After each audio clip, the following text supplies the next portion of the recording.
मुजरिम लड़की ने आईजी के कान में ऐसा क्या कहा कि वो उसकी बात सुनकर लड़की के पैरों में गिर पड़ा। सच जानकर आपके भी होश उड़ जाएंगे। मेरा नाम मंजरी है।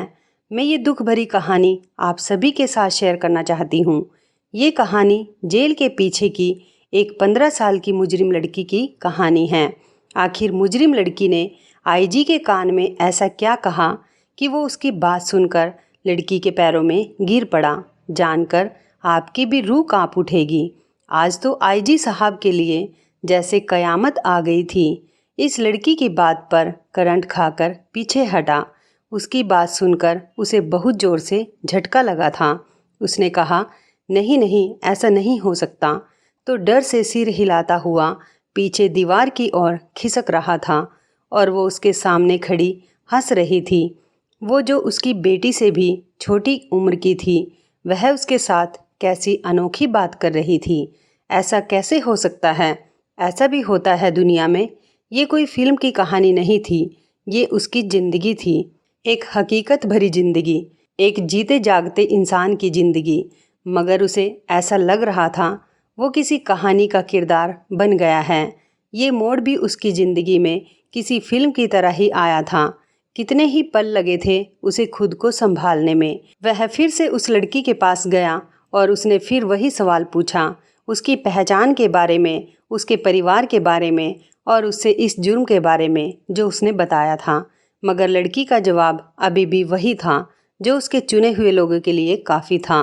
वो लड़की जो उसके सामने मुजरिम बने खड़ी थी, जिसने कत्ल जैसा संगीन जुर्म किया था, जो उसकी बेटी की उम्र की थी, जिसके हाथों में हथकड़ियाँ थी और जो शक्ल से बहुत मासूम लगती थी।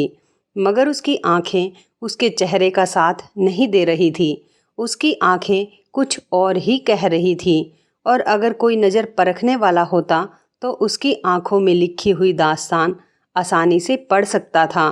मगर वो चेहरा परखने वाला नहीं था, लेकिन समझदार भी नहीं था। मगर वो चेहरा जाना पहचाना जरूर था। उसे नौकरी करते हुए बहुत साल हो गए थे। वह हर तरह के लोगों से मिला था और वो अच्छी तरह से जान गया था कि ये लड़की सच कह रही है। मगर उसका सच उसकी जान लेने लगा था। उसका दम घुटने लगा था। वो वहाँ पर उसकी तफ्तीश करने आया था। मगर अब उसे ऐसा लग रहा था वो उससे ज़्यादा कोई सवाल नहीं कर सकता और ज़्यादा उसका सामना भी नहीं कर सकता। वहाँ से वो घर आ गया। आज वो अपने घर में बैठा खिड़की खोले आंगन में देख रहा था और साथ में अपने वर्तमान के झरोखे में झांक रहा था। जब उसकी बेटी उसके कमरे में आई, कुछ दिन पहले ही उसने अपनी बेटी की शादी की थी। वो अपने घर में बहुत ही ज़्यादा खुशहाल रहती थी। इसका अंदाज़ा उसके खिलखिलाती हुई आवाज़ से हो जाता था। जब वह बात बात पर हंसती और खूब खिलखिला कर हंसती। उसने अपने बाप को हमेशा से ऐसा ही देखा था, बहुत ही सुलझा और नरम मिजाज, और काफ़ी हद तक उसको तन्हाई पसंद थी। उसने कभी भी अपने माँ बाप को आपस में लड़ते झगड़ते हुए नहीं देखा था। उसकी माँ अक्सर गुस्सा कर जाया करती थी और उसे गुस्से में डांट भी दिया करती थी। मगर पिता को उसने कभी भी गुस्से में नहीं देखा था। मगर उनकी एक बात से उसे बहुत ही ज़्यादा हैरानी हुई थी। वो काफ़ी हद तक तन्हाई पसंद करते थे और हद से ज़्यादा शांत भी रहते थे। ऑफिस से घर आने के बाद वह अपना सारा टाइम दोनों माँ बेटी के साथ गुजारते थे। मगर रोशनी को ऐसे लगता था जैसे वह उनके साथ होते हुए भी उनके साथ नहीं हैं, जैसे उन दिनों से बहुत दूर है।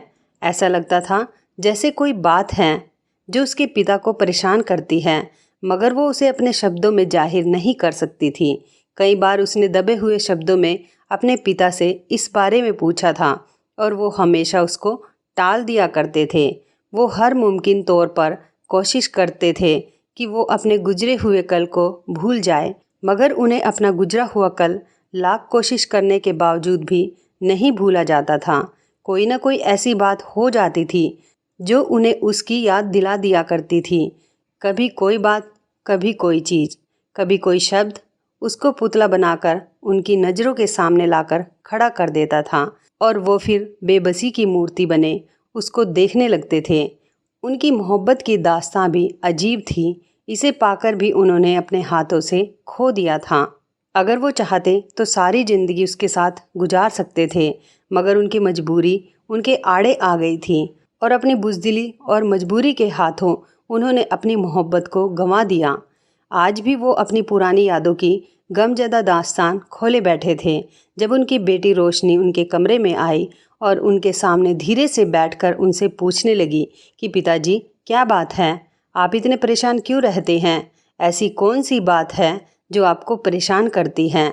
बेटी की बात पर उनकी आंखें नम हो गई। उन्होंने बड़ी मुश्किल से अपने जज्बात को काबू में रखा और उससे कहा कि ऐसी कोई बात नहीं है, बस वो थोड़े थके हुए हैं, इसलिए कमरे में आकर बैठ गए। वो उसे क्या बताते कि आज उन पर कैसी कयामत टूटी है। उनके अतीत से जुड़ी हकीकत उनके सामने आ खड़ी हुई है और उनकी बेबसी उनका जैसे कोई तमाशा देख रही है। उसने अपनी बेटी से अपनी आंखों की नमी छुपाने के लिए चेहरे का रुख मोड़ लिया था, मगर वो उसी की बेटी थी और माँ से ज़्यादा अपने पिता के करीब थी और अपने पिता से बहुत मोहब्बत करती थी। उसने कहा कि आज मुझे बताइए, आखिर ऐसी कौन सी बात है जो आपको इतना परेशान कर रही है? जवाब दीजिए पिताजी, ऐसी कौन सी परेशानी है जो आपको चैन लेने नहीं देती? मुझ पर भरोसा रखिए पिताजी, मैं आपका राज अपने तक ही रखूंगी। आज उसका दिल भी गम से फट रहा था। आज वह खुद को बहुत थका हुआ और बहुत अकेला महसूस कर रहा था। वो चाह रहा था कि कोई ऐसा हो जो उसका करीबी हो और उसके गम को बांट ले। बेटी से बढ़कर उसके लिए कौन इतना करीब हो सकता था? कौन उसके दर्द को और उसकी तकलीफ़ को समझ सकता था? उसने अपना अतीत अपनी बेटी पर और उसके सामने उसको बताना शुरू कर दिया, ये जाने बगैर कि उसकी बीवी भी दरवाजे पर खड़ी है और सब कुछ सुन रही है। जब उस वक्त मेरी पढ़ाई पूरी हो चुकी थी, उसके बाद मैं पुलिस में भर्ती हुआ था, तो मेरी माँ को मेरी शादी की बहुत ज़्यादा ख्वाहिश होने लगी थी। वो जल्द से जल्द मेरे सिर पर सेहरा सजाने की ख्वाहिश मन में थी और वो अपनी सहेली की बेटी को बहू बनाना चाहती थी। उन्होंने मुझसे मेरी पसंद के बारे में पूछा था, मगर मैं किसी को भी पसंद नहीं करता था। मैंने ये सारे फैसले उन पर छोड़ दिए थे कि माँ, जैसा आप चाहेंगी, जहाँ आप चाहेंगी, मैं वहीं पर शादी कर लूँगा। मेरे इस फैसले से मेरी माँ बहुत ज़्यादा खुश हुई थी और फिर उन्होंने चट मंगनी और पट ब्याह वाला मामला करके मेरी शादी जल्द से जल्द कर दी थी। शादी के बाद मैं बहुत खुशहाली की ज़िंदगी गुजार रहा था। मुझे तुम्हारी माँ से किसी किस्म की कोई शिकायत नहीं थी। जब तुम 4 साल की थी तब मेरा तबादला मेरठ की तरफ हो गया था। मेरी इतनी कोशिशों के बावजूद भी मैं अपना तबादला रोक नहीं सका था और जब मैं वहाँ पर गया तो वहाँ की खूबसूरती और दिलकशी में खोकर ही रह गया। वहाँ मुझे 1 साल ड्यूटी करनी थी और कुछ दिनों के बाद ही मैं वहाँ के माहौल का आदी हो गया और वहाँ पर रहना मुझे अच्छा लगता था। हर रोज़ मैं घर पर कॉल करके तुम लोगों की खैरियत मालूम करता था। एक दिन मैं अपने कांस्टेबल के साथ छुट्टी वाले दिन उस इलाके की सैर करने बाहर निकला तो एक चेहरे को देखकर मेरी निगाहें उस पर से पलटना भूल गई थी। वो जो भी थी बहुत खूबसूरत थी और इस कदर हसीन लग रही थी कि मैं उस पर से नज़रें हटा ही नहीं पा रहा था। तब मुझे एहसास हुआ था कि मुझे उससे मोहब्बत हो गई थी। मैंने अपने दिल को बहुत डांटा और ख़ुद को बहुत समझाने की कोशिश की कि मैं एक शादीशुदा इंसान हूँ और मेरी एक बेटी भी है। मैं किसी और से कैसे मोहब्बत कर सकता हूँ जबकि मुझे अपनी बीवी से किसी किस्म की कोई शिकायत नहीं है। मैंने उस तरफ जाना छोड़ दिया जहाँ पर मैंने उस लड़की को देखा था, मगर अनजाने में ही मेरे कदम वहाँ पर जा रुकते थे। मेरी दिलचस्पी को देखते हुए कांस्टेबल ने मुझे उसके बारे में बताया कि वो अपनी सौतेली माँ के साथ रहती है और उसकी सौतेली माँ बहुत ही ज़्यादा जालिम है, उस पर बहुत जुल्म करती है। और कांस्टेबल के मुंह से ये सुनकर मुझे बहुत दुख हुआ। एक दिन मैं थाने में बैठा था जब बहुत ही तेज़ बारिश होने लगी थी और मेरी वहाँ पर मौजूदगी की पहली ही बारिश थी और मैं उससे बहुत ही ज़्यादा लुत्फ़ और मज़े उठा रहा था। मैं खिड़की से बाहर बारिश का नज़ारा देख रहा था जब मेरी नज़र उस लड़की पर पड़ी। मैं चौंक कर बैठ गया। वो बड़ी तेज़ी के साथ थाने में दाखिल हो रही थी। मैंने सोचा कि यह यहाँ किस काम से आ रही हैं इतनी बारिश में, और फिर वह मेरे बारे में पूछने लगी। उस वक्त मैं ही सीनियर ऑफिसर था और उसको कांस्टेबल ने मेरे ऑफिस में भेज दिया। वो मेरे सामने आकर बैठ गई और बहुत बुरी तरह से रोने लगी। बारिश में भीगने की वजह से उसके कपड़े उसके जिस्म के साथ चिपके हुए थे और उस वक्त उसके थाने में मौजूदगी मुझे बहुत ही ज़्यादा डिस्टर्ब कर रही थी। मैं बड़ी मुश्किल से उससे नज़रें चुरा रहा था। फिर मैंने उससे पूछा कि तुम्हें इस तरह से थाने के अंदर नहीं आना चाहिए था। वो कहने लगी कि मैं क्या करती, मेरी सौतेली माँ मुझ पर बहुत जुल्म करती हैं और अब तो वो मेरी ज़बरदस्ती एक बड़ी उम्र के मर्द से शादी करवाना चाहती है। ये बात कहने के बाद वह ज़ोर ज़ोर से रोने लगी। उसे रोता हुआ देखकर मेरे दिल को कुछ होने लगा था। मुझे उससे बहुत ज़्यादा हमदर्दी हो रही थी, मगर थाने में जिस तरह के लोग थे और उसे जिन नज़रों से घूर घूर कर देख रहे थे, मुझे उनसे उलझन हो रही थी।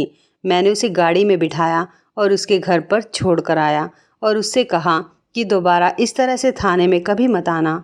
वो वहाँ से मुंह सिकोड़ती हुई अपने घर में चली गई। उसका कहना था कि मुझे उसकी माँ से बात करनी चाहिए और मैं ये सोच रहा था ये उनका आपसी मैटर है, मैं इस सब में क्या कर सकता था। मैं उसे वहाँ छोड़ने के बाद दोबारा से पुलिस स्टेशन में आ गया और रात को जब मैं अपने क्वार्टर में सो रहा था तो आधी रात को किसी ने ज़ोर ज़ोर से दरवाज़ा खटखटाया। जब मैंने दरवाज़ा खोला तो वही लड़की मेरे सामने खड़ी थी। मैं आधी रात को उसे अपने कमरे के दरवाजे पर देखकर हैरान रह गया और उससे पूछा कि तुम इस वक्त इतनी रात को मेरे दरवाजे पर क्या कर रही हो। वो हिचकियाँ ले लेकर रोने लगी और कहने लगी कि वो अब वापस अपने घर कभी नहीं जाएगी, क्योंकि सुबह होते ही उसकी सौतेली माँ उसकी किसी बूढ़े आदमी के साथ उसकी शादी कर देगी। वो ज़बरदस्ती मेरे घर में दाखिल हो गई। मैंने उसे बहुत समझाने की कोशिश की कि मेरे घर में उसका रुकना सही नहीं है, वो इस वक्त अपने घर में चली जाए। मैं सुबह आकर ये सारा मामला देख लूँगा और उसकी माँ को भी समझा लूँगा कि उसकी मर्ज़ी के खिलाफ़ उसकी शादी मत करो, मगर वो मेरी कोई भी बात सुनने को तैयार ही नहीं थी। कुछ ही देर गुजरी थी कि जब दरवाज़ा फिर से ज़ोर ज़ोर से खटकने की आवाज़ आने लगी। जब मैंने दरवाज़ा खोला तो वहाँ पर गांव के बहुत सारे लोग खड़े थे। वो मुझ पर तरह तरह के इल्ज़ाम लगा रहे थे। उनका यह कहना था कि मेरा और उस लड़की का, जिसका नाम रानी था, उसके साथ चक्कर चल रहा है और उस वक्त रानी की मेरे घर में मौजूदगी उनकी तमाम बातों को सच साबित कर रही थी। मैंने अपनी बेगुनाही साबित करने की बहुत कोशिश की, मगर इतने लोगों के सामने मेरी एक भी नहीं चली। वो लोग मुझे धमकियां देने लगे कि वह मेरे अफसरों तक मेरी शिकायत पहुंचाएंगे कि मैं इज्जत की रखवाली करने वाला नहीं, बल्कि इज्जत का लुटेरा हूं। मजबूरन उन लोगों के दबाव में आकर मुझे उस लड़की के साथ शादी करनी पड़ी।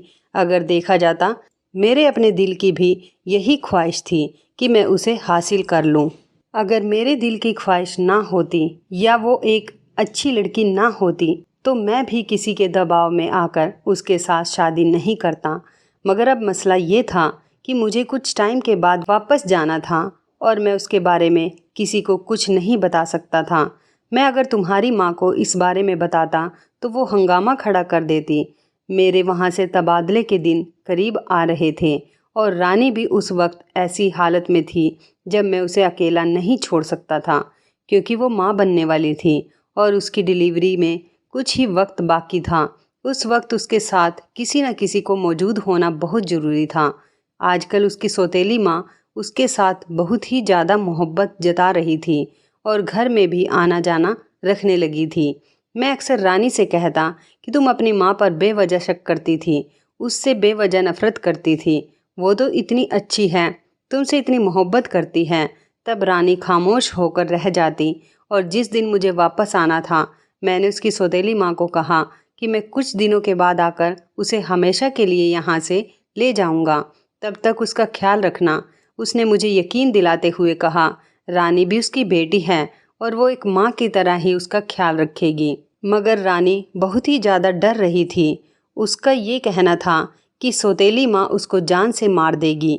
मैं उसे अकेला छोड़कर नहीं जाऊं, मगर मेरा तबादला वापस अपने शहर में हो चुका था और मैं वहाँ पर ज़्यादा नहीं रुक सकता था। जब मैं वापस अपने शहर में आया तो कुछ ही दिन के बाद मेरी माँ की तबीयत खराब रहने लगी और फिर एक रात वो हमें अकेला छोड़कर चली गई। उनकी मौत के गम ने मुझे निढाल कर दिया था। मुझे खाने पीने का किसी भी चीज़ का कोई होश नहीं था और तब तो मैं रानी को भी बिल्कुल भूल चुका था। फिर जब माँ का देहांत हो गया, लगभग 4 महीने गुजर गए, मेरा गम थोड़ा सा कम होने लगा तो मुझे रानी का ख्याल आया और फिर मैं 2 दिन ज़रूरी काम का बहाना लेकर जब वापस आया तो एक क़यामत की खबर मेरे इंतज़ार में थी। उसकी सौतेली माँ ने मुझे रो रो कर बताया कि मेरे जाने के कुछ दिन बाद ही उसकी तबीयत बहुत ख़राब हो गई थी और बच्चे के जन्म के दौरान ही उसकी मौत हो गई और फिर उसकी बेटी भी चंद सांसें लेने के बाद अपनी माँ के पास पहुँच चुकी थी। ये मेरे लिए दूसरा गम था, मेरे लिए ये दूसरी गम की खबर थी और जब मैंने इधर उधर से पूछा तो उसकी खबर के बारे में मुझे सच पता चल गया था। वाकई बच्चे के जन्म के दौरान उसकी मौत हो गई थी और फिर मैं अगले दिन वापस आ गया वहाँ पर और मेरे लिए रह क्या गया था। वापस आने के बाद भी बार बार मेरे दिमाग के पर्दे पर रानी की परछाइयाँ लहराती थी। उसकी आखिरी बात मुझे याद आती थी कि मुझे अकेला छोड़कर मत जाओ। अगर तुम मुझे अकेला छोड़कर चले गए तो फिर कभी मेरी शक्ल नहीं देख सकोगे। मैं आज तक ये सोचता हूँ कि उसने मुझे यह क्यों कहा था। उसे कैसे ये खबर पता थी कि वह मुझसे फिर कभी नहीं मिल पाएगी, या फिर ये उसका वहम था जो सच साबित हो गया था। और फिर वापस आने के बाद मैंने खुद को अपनी इस गलती के लिए कभी माफ़ नहीं किया। साथ साथ मैंने अपनी पढ़ाई का सिलसिला भी जारी रखा तो खुद को मैंने बहुत ही व्यस्त कर लिया था।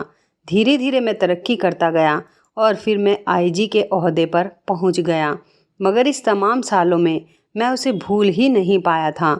उसका चेहरा आज भी मेरी आंखों में और मेरे दिमाग के पर्दों में एक तस्वीर की तरह बनकर रह गया था। मैं बार बार उसे याद करता था और अक्सर मुझे अपनी आंखों की नमी छुपाना मुश्किल हो जाता था। मैंने उससे सच्ची मोहब्बत की थी, मैं उसको दिलो जान से चाहता था। मैं उससे और उसकी कही हुई बात से आज तक पछतावा कर रहा हूँ। मैं बुज़दिल क्यों था? मैं उसके और अपने रिश्ते को दुनिया के सामने क्यों नहीं बयान कर सका? क्यों मैंने अपना रिश्ता सबसे छुपाया? जब वह मेरी बीवी थी, मैं उसके साथ शादी कर चुका था, तो मुझे उसे सबके सामने अपने आप अपना लेना चाहिए था। ये एक ऐसा पछतावा है जो मेरे लिए रोग बन चुका है और अब एक ऐसी हकीकत मुझ पर आन पड़ी है जिसकी वजह से मैं खुद से भी नज़रें चुराने पर मजबूर हो गया हूँ। मैं खुद से शर्मिंदा हो गया हूँ। काश अगर मैंने उसकी सौतेली माँ पर उस दिन भरोसा ना किया होता, तो काश उसकी बात की भी तस्दीक की होती कि मेरी पत्नी के बाद मेरा बच्चा भी दुनिया से चला गया था, तो आज मेरे साथ यूँ ना होता। यह बात कहने के बाद वो हिचकियाँ लेकर रोने लगे थे। उनकी बेटी की आंखें भी नम हो गई थी। वो कहने लगी, पिताजी, जो होना था इन सब को मुकद्दर का खेल समझकर भूल जाइए। आईजी साहब उसकी बात सुनकर कहने लगे, मैं उसे मुकद्दर की बात समझकर भूल चुका था, मगर मैं ये भी भूल चुका था कि मुकद्दर के खेल भी बड़े निराले होते हैं। मेरे साथ भी मुकद्दर ने एक अजीब खेल खेला है। उनकी बेटी कहने लगी, पिताजी, मुझे बताइए क्या हुआ है। तो वो उसे बताने लगे कि उनके पास में एक कत्ल का केस आया था जिसमें एक लड़की ने एक लड़के को कत्ल कर दिया। और जब आईजी साहब उस लड़की से पूछताछ करने गए और उसे देखकर चौंक गए, क्योंकि उसकी शक्ल बहुत ज़्यादा रानी से मिलती जुलती थी और वो लड़की भी उन्हें देखकर हैरत में रह गई थी। जैसे उसने वहाँ देखकर उनकी मौजूदगी का यकीन ना हुआ, तो फिर उसके होठों पर तेज मुस्कुराहट फैल गई थी। आईजी तो उसकी शक्ल देखकर ही हक्का बक्का रह गए थे।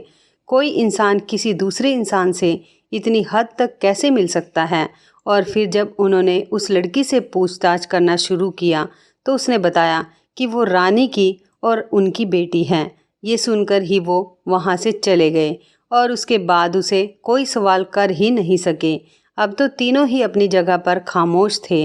उनकी बीवी सोच रही थी कि वो कमरे में जाकर उनका दुख बांटे या खामोशी से उनका भरम कायम रहने दे। फिर उन्होंने हमेशा की तरह खामोशी को कायम किया और वहाँ से हट गई। और बेटी ये सोच रही थी कि वह अपने पिता को हौसला कैसे दे।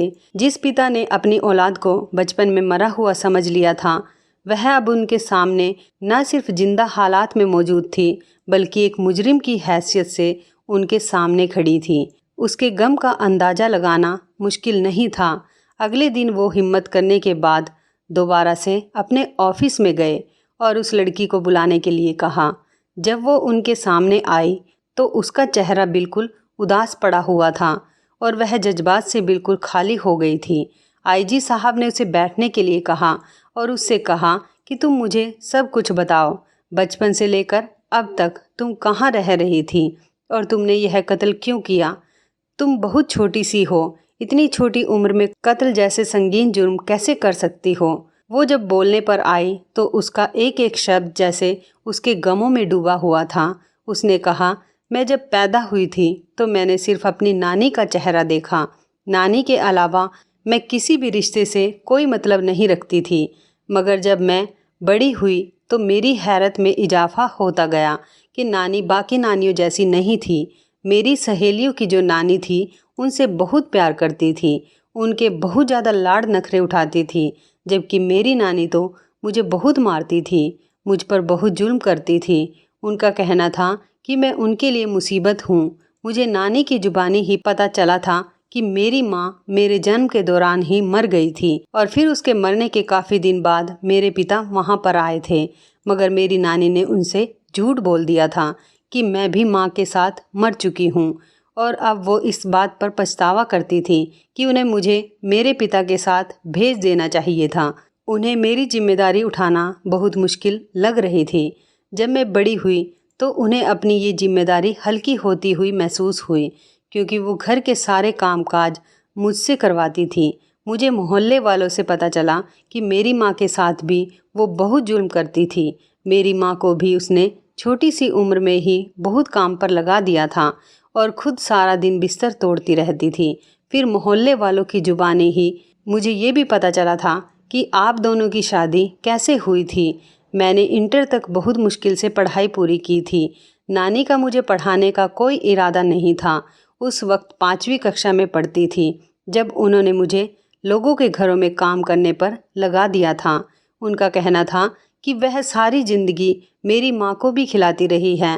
अब उनकी बूढ़ी हड्डियों में इतना दम नहीं है कि वो मेरी जिम्मेदारी भी उठा सके। मैं मेहनत से और काम से जी चुराने वालों में से नहीं थी, बल्कि मैं तो बहुत ही मेहनत और लगन के साथ अपना काम किया करती थी। मगर मैं जिस घर में काम करती थी वहाँ के मालिक की मुझ पर बुरी नज़र थी और वो मेरे साथ गलत तरीके से बात करते थे। जब मैं यह बात आकर नानी को बताती थी तो मुझसे कहती थी कि आजकल के ज़माने में तो ये आम बात है, अगर वो तुझे कुछ कहता है तो सुन लिया कर, वो तुझे खा नहीं जाएगा। तब मैं सोचती थी अगर मेरी सगी माँ होती तो क्या वह भी मुझे ऐसा ही कहती। नानी के पास ही मैंने आपकी और माँ की तस्वीर देखी थी और फिर उसे अपने पास संभाल कर रख लिया था और हर रात उस तस्वीर को अपने सीने से लगाकर सोती थी। मैं आपको बहुत ज़्यादा याद करती थी। जब भी मुझे कोई छेड़ता था या तंग करता था तब मुझे आपकी बहुत याद आती थी। और उस वक्त मैं इंटर में थी जब हमारे इलाके में एक आदमी आया था। वो मुझसे काफ़ी बड़ा था। वो मुझे देखते ही मुझ पर आशिक हो गया था और उसने मेरा रास्ता रोककर मुझसे बात करने की कोशिश की, मगर मैं उसे देखकर डर गई और भागते हुए अपने घर पर आ गई। मगर तब मैं बहुत ही ज़्यादा डर गई थी। जब शाम को ही मैंने उसे अपने घर पर देखा तो वो मुझे देखकर अजीब अंदाज में मुस्कुराते हुए नानी के पास चला गया था और नानी को उसने राजी कर लिया था। उसने नानी को पैसों का लालच दिया और उन्हें मेरे साथ शादी करने के लिए रजामंद कर लिया। जब वो चला गया तो नानी ने मुझसे कहा कि कल तुम्हारी इस आदमी के साथ शादी है। मैं नानी से मना कर रही थी और बहुत ज़्यादा रोई चिल्लाई, क्योंकि मैं अभी भी शादी करना नहीं चाहती थी और ना ही मेरी अभी शादी की उम्र थी। मैं तो अभी पढ़ना चाहती थी। मैंने नानी की बहुत ज़्यादा मिन्नतें की मगर उन्होंने मेरी एक भी नहीं सुनी। उन्हें भी ये डर था कि मैं भी एक दिन अपनी माँ की तरह भाग जाऊंगी, इसलिए उन्होंने मुझे कमरे में बंद करके बाहर से दरवाज़ा बंद कर दिया और अगले दिन मेरी ज़बरदस्ती शादी करने के बाद मुझे उसके साथ विदा कर दिया। वह मुझे लेकर इस शहर में आ गया था। उसका रवैया मेरे साथ बस ठीक ही रहता था। धीरे धीरे मैं अपनी किस्मत से राजी होने लगी थी और खुद को वहाँ पर रहने के लिए दिमागी तौर पर तैयार करने लगी थी, क्योंकि मैंने अब हमेशा ही इसी के साथ रहना था। मगर कुछ दिन ही गुजरे थे जब उसके कमरे में अय्याश किस्म के लोगों का आना जाना शुरू हो गया। पहले तो मैं सिर्फ उनसे हाय हेलो करने के बाद वहाँ से चली जाती थी, मगर अब वो मुझे इस बात पर तैयार करने लगा कि मैं उसके दोस्तों के साथ बातचीत किया करूं। और फिर उसका एक दोस्त उसकी गैर मौजूदगी में घर आता था तो मैंने दरवाज़ा ही नहीं खोला और उससे कहा कि जब वो घर में आए तो तुम भी तभी आना। शाम को जब मेरे पति घर पर आए तो बहुत ज़्यादा गुस्से में थे। मुझसे कहने लगे, तुमने आज मेरे दोस्त के लिए दरवाज़ा क्यों नहीं खोला? मैं उल्टा उसी से पूछने लगी कि मैं घर में अकेली थी, मेरा उसको अंदर बुलाने का क्या मतलब बनता था। उस वक्त वो खामोश हो गया, मगर कुछ दिन के बाद वह मुझे इस बात पर सताने लगा कि मैं उसके दोस्तों के साथ गलत ताल्लुक़ बनाऊं। जब मैंने उस बात से इनकार कर दिया, वो मुझ पर हाथ उठाने लगा और फिर वह मुझे ज़बरदस्ती लोगों के सामने पेश करने लगा। उस दिन जब वो नशे की हालत में था तो मैंने उसका कत्ल कर दिया। अगर मैं उसे ख़त्म नहीं करती तो वो मुझे ऐसे ही हमेशा सताता रहता और अपने दोस्तों के सामने मुझे रुस्वा करता, मेरी इज्जत का सौदा करता रहता। यह सब सुनकर उसके बाप की आंखों में आंसू आ गए थे। पूछताछ पूरी हो गई थी, सारी बात बिल्कुल सामने आ गई थी। इस लड़की ने अपनी जान और इज्जत बचाने के लिए अपने पति का कत्ल किया था। आईजी साहब ने फैसला किया कि वो अपनी बेटी को बचाने के लिए हर मुमकिन कोशिश करेंगे, मगर वो उसकी नानी को भी ज़रूर सबक सिखाना चाहते थे, जिसने उनसे झूठ बोला था और उनकी बेटी की ज़िंदगी बर्बाद कर दी थी। मगर जब वो वहाँ पर गए तो पता चला कि वो अब इस दुनिया में नहीं रही।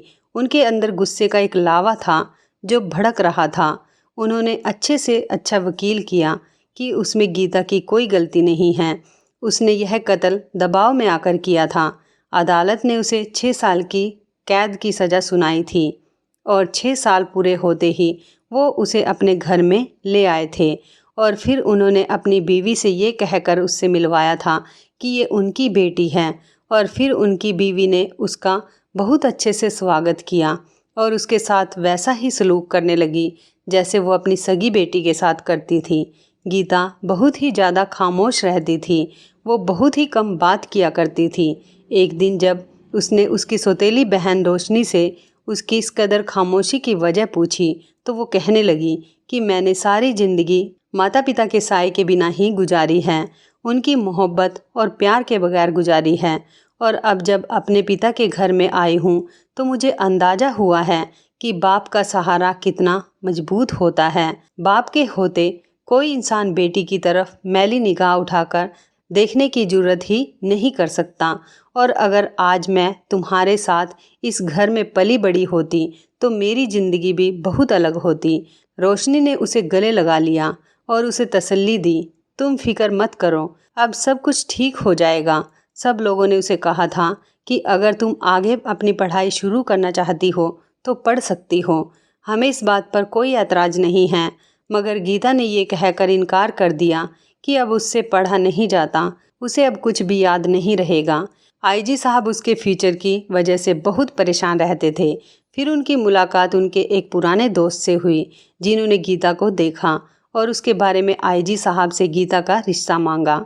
और जब आईजी साहब ने उनको गीता के अतीत की बातें बता दी तो वह कहने लगे कि मैं इसे अपनी बहू बनाना चाहता हूँ, मुझे पुरानी बातों से कोई मतलब नहीं है। लेकिन आईजी साहब ने उन्हें सब कुछ बता दिया था, उनसे कुछ भी नहीं छुपाया। सारी बातें बताने के बाद उन्होंने उन्हें आगाह कर दिया था कि कल को अगर कोई बात उनको पता चले तो वो उनसे कोई शिकवा ना करे। मगर उनका ये कहना था कि जब से उनके बेटे ने गीता को देखा है तभी से उसकी यही जिद है कि उसे शादी करनी है तो इसी लड़की से करेगा। ये सुनकर आईजी सर को दिली सुकून हो गया था और उन्होंने गीता से उसकी मर्जी पूछने के बाद उसकी शादी उसकी मर्जी के मुताबिक बहुत ही जल्द करने की ठान ली।